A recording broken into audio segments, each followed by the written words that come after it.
Hey guys, welcome back to my channel, or welcome if you are new. Today's video is a really fun one for me. I've got 3 really good summer salad recipes to share with you, and 2 are more on like the savory side, and then we've got 1 dessert salad. So let's get into the recipes.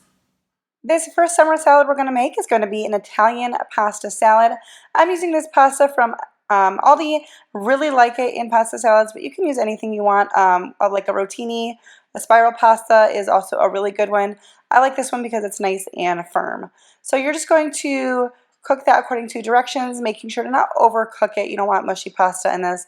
We're going to drain it, and then I'm rinsing it with cool water to stop the cooking and also just to cool down the pasta in general for this dish.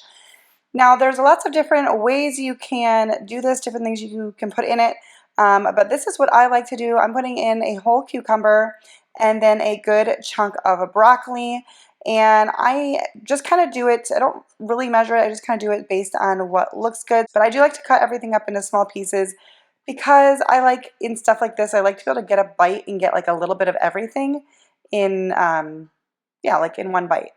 Now, so for the vegetables, I usually just do cucumbers and broccoli. You could add tomatoes if you wanted, but I would kind of cut out the seeds, so to speak, like the juicy stuff, just so that the salad wouldn't get soggy. That's just my suggestion. I love this salad here because this uses Italian dressing. A lot of like macaroni salads or other summer salads use a mayo base, and I do not like mayonnaise. So I like that, like kind of takes a lot of different recipes out for me. So I really like this one. So I added just a little bit of Italian dressing to make sure everything didn't stick together, and then we can go back and add more. We're going to add in our veggies, and then I'm going to cut up some cheese. I decided to do some mozzarella and some white cheddar. Once again, cutting them up into little tiny cubes. I did both because I like the flavor of the white cheddar, but I do like the texture of the mozzarella. But you could do anything you wanted. You could even add in some pepper jack if you wanted. And once again, the amount just kind of varies based on your taste and how much you're making. And I'm just making sure to break them apart so that they're not all stuck together, and we're adding them to the salad. And then we're going to cut up some pepperoni. I cut this sliced pepperoni into like quarters, but if you use one of those like, what am I looking for? Like the logs of pepperoni, you could cut up little chunks of it, and that would be really good as well, but I just usually have this pepperoni on hand. And once again, just kind of separating it a little bit as I mix it in so that, you know, there's not just chunks of any one thing, and we're going to mix it all together. And then I like to add a little bit of Italian seasoning. This is optional. I mean, everything here is really optional, but this is how I do it. And then I'm going to add in a little bit more Italian dressing and stir that all together. I do often bring Italian dressing if I'm bringing this somewhere to serve it to others, just so that they can add more if they want. And I'm going to just sprinkle on a little bit of Parmesan cheese. This one actually is Parmesan Romano, but either one would be fine, or you can omit this. I don't always do that. And here it is, all bowled up, a really pretty salad, and it's absolutely delicious. I really, really like this one. Now this next one, we're going to be making a loaded potato salad, and I actually had this one pinned on Pinterest for quite a while, and it was on my list to make. And then I saw Jessica O'Donoghue on her channel make this in a video recently, and I was like, oh my gosh, I'm planning on making the same one, but seeing it would have made me want to make it because it was just so good. Now I will link the original recipe below. I'm cutting this in about half because I was not making this one to bring anywhere, and so my husband and I didn't want to have to eat it for, you know, a bunch of days. So I am cutting it about in half. But the exact measurements will be down below if you want to follow the recipe for the full batch, I guess you could say. But I just cubed up some potatoes, and I'm boiling them, and then I'm also cooking up a hard-boiled egg. I'm only using one because, once again, I have the recipe. And you're just going to cook the potatoes until they are nice and tender. You're going to drain them and then rinse them in cold water to cool them down, because this is a cold salad. So that's what I'm going to do. And then I'm going to drain them, let all that water drain off really good, and put that in a bowl and put that in the refrigerator to cool down while I prepare everything else. Now, here is my ranch seasoning mix. I'm going to put this here if you want to screenshot it, and then how I also use it to make a dip or a dressing. So I am varying from the recipe in the description box that you're going to see. Actually it has a recipe to make your own, and it's very similar to mine, but they use sour cream and mayonnaise, and I do not like mayonnaise at all. So I'm making my own ranch seasoning mix. I usually have some made, but I actually happen to be out. I will say what I'm making here is more than I needed for this recipe, because this is just what I normally make to have on hand. And I do store it in the refrigerator because of the cultured buttermilk that will get hard and clumpy once it's opened if it is not stored in the refrigerator. So you can, once again, you can follow this for the ranch ranch dressing, or you can follow the recipe in the link below. So I'm making it by just using some sour cream, and I use about 2 tablespoons of my mix for 1/2 cup of sour cream, and I used 1 cup of sour cream here, which again was a little bit more than I needed, but I used it as dip with chips. That's fine. I like it. Now I like my seasoning really, really strong, so I do go back and add in a little bit more. So you can definitely do it to taste if you're going to do this, but I highly recommend making your own, at least for this recipe. And then I thin mine out with milk. I just am using almond milk because that's what I have on hand, and just enough to kind of get it a little bit more of a runny consistency. But if I'm just using this to make a dip, I don't. I just use the sour cream and the seasoning. So we're going to kind of mess with this till I get the consistency I like. And like I said, everything else is going to be in the recipe, and they do make their own ranch seasoning in a similar fashion but using mayo. So feel free to check that out if you want to do it that way.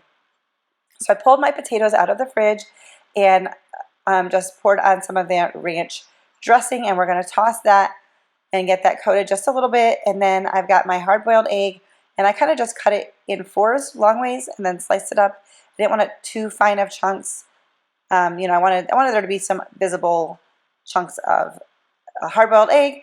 And then instead of cooking my own bacon, I used some of that bacon pieces from Aldi, and I put in 1 package of it, so maybe about 1 cup, and then some sharp cheddar cheese. We're going to mix that all together until everything is nice and coated, and then we're going to just sprinkle on a little bit more cheese and bacon on the top for, garnish. And actually the recipe did say that. And then you're going to want to make sure this gets chilled for at least 2 hours prior to serving. And I'm really excited to find this recipe. It came out great. And once again, because I don't like mayonnaise, a lot of summer salad options are kind of out the window for me. So I was excited to have this. So for this next recipe, we are going to be making a dessert salad. It's a strawberry shortcake fluff salad. Once again, the recipe will be listed below for you. I'm going to also tell you how it came out and what I would do differently. So I've got 1 can of sweetened condensed milk, and then we're going to add in 1 container of a whipped topping, and we are going to fold that all together. I do want to say, if you're enjoying this video, please give it a thumbs up, because that really does help me out. It lets me know you like this video. It lets YouTube know you like this video. And yeah, and also if you're new and you're not yet subscribed, please consider doing so before you leave. I love sharing grocery hauls and recipes, what's for dinners, and some vlogs. So, all right, moving on to the recipe. We got the sweetened condensed milk and the whipped topping well combined. We're adding in 1 bag of mini marshmallows, and we're going to mix this together, and you're going to want a bigger bowl than what I used. I realized really quickly that I was going to need a bigger bowl. Now I will say, in the end, this recipe came out really, really good.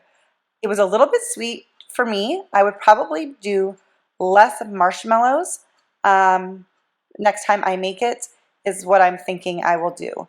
And then we're going to do the strawberries. I went to get fresh strawberries, and the store I went to had hardly any, and they didn't look good. So the recipe said you could also use frozen strawberries. I left mine out kind of to get a little bit thawed. I didn't actually thaw them in the microwave or anything. I just kind of let them defrost on the counter, and I cut them up. And I used 2 bags because I felt like that was equivalent to what the recipe called for. I think it was 2 pints. So I feel like there was not enough fruit in this. So I would do more strawberries. Again, you can't really go wrong. You can kind of just adjust it until it looks good and tastes good to you. So I would do more strawberries next time. And I had a little bit of this left over after I brought this to my family's for Memorial Day. And with the leftovers, I had some pineapple chunks in the refrigerator, and I mixed that in, and that was really good. So you could do strawberries and pineapple. I think blueberries would be nice too, which would give you a nice red, white, and blue, you know, themed dessert, that would be good too. So I definitely recommend this recipe. I just wish the ratios were a little bit different, but it might have been my fault for just not putting in enough strawberries in the beginning. So we're just going to mix that all together. We're going to pour that gooey mixture on top of the strawberries and combine that well. Now the recipe says you can do angel food cake or pound cake. This is what I was able to find in my store, and it just said to get 1 loaf of it. It does give instructions too if you want to make your own, like a box mix. Just read that if you're wanting to do that. So I ended up getting the round cake, which was more than I really needed for this recipe. So I didn't use the whole thing, but I did use about 3/4 of it. And I just cut off the edges just because the recipe said that, and I think just to keep it pretty. Don't worry, that did not go to waste. I did eat that as I was cleaning out the bowl. So no worries, no waste. And then you're just going to cut that up into chunks, and we're going to mix that together. Now this is a recipe that they say you don't want to make super far in advance because it will get soggy the longer it sits, but I made this a few hours before we ate it and it was just fine, and I finished off the little bit of leftovers the next day and it was still delicious. Although you could prep a lot of it ahead of time and just not maybe mix it all together. Anyways, this dessert salad came out really, really good. Again, adjust the ratios if you want, but definitely a winner in my book. All right, well, that's going to do it for today's video. If you liked it, once again, don't forget to give it a thumbs up, subscribe if you are new, and turn on that notification bell so you don't miss out on my next video. And I'll see you next time. Bye, guys.